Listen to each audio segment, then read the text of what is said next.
Chiar dacă lumea m-a luat în râs, în loc să-mi spună că sunt de ajuns, am și uitat ce nu mi-au spus. Am plecat spre succes și m-am tot dus. Eu țintesc numai sus, sus, sus, sus.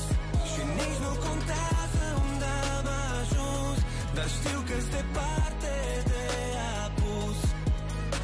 Am plecat în viață că am avut un vis, în trenul care m-a dus fix în locul în care mi-am promis să fac istorie. Uite, tata, am învins. Pentru toți cei care mi-au dat în zilele negre culoare, am câștigat la care pe care și azi fiecare zi aniversare. Să vină toți frații mei când ai mei sunt cu mine, fac ziua mai lungă. Azi avem tot ce vrem să ne ajungă, după muncă, muncă și iar muncă.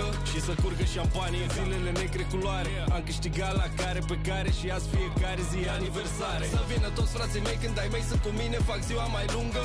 Azi avem tot ce vrem să ne ajungă, după muncă, muncă și iar muncă. Și să curgă șampanie că am reușit să putem să ne comportăm diferit. Și când lumea îmi zice că am obosit, eu sunt chiar mai pregătit. Chiar dacă lumea m-a luat în râs, în loc să-mi spună că sunt de ajuns, am și uitat ce nu mi-au spus. Am plecat spre succes și m-am tot dus.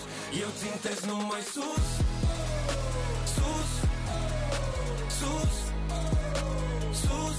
Și nici nu contează unde am ajuns, dar știu că-s departe de apus.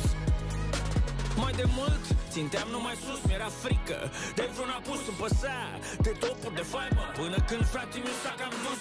Eu de atunci chiar că mi-am spus, nu-mi trebuie nimic în plus, vreau familia tot mai aproape. Uite băi zilele cum s-au scurs. Ăsta nu e niciun discurs, nu mă simt la niciun concurs. Vreau să mă bucur de viață atât cât o vrea cel de sus aici unde am ajuns. Nu, nimeni nu m-a pus. Respect tuturor celor care ne ascultă, fără ei nu eram așa sus. Chiar dacă lumea m-a luat în râs, în loc să-mi spună că sunt de ajuns, am și uitat ce nu mi-au spus.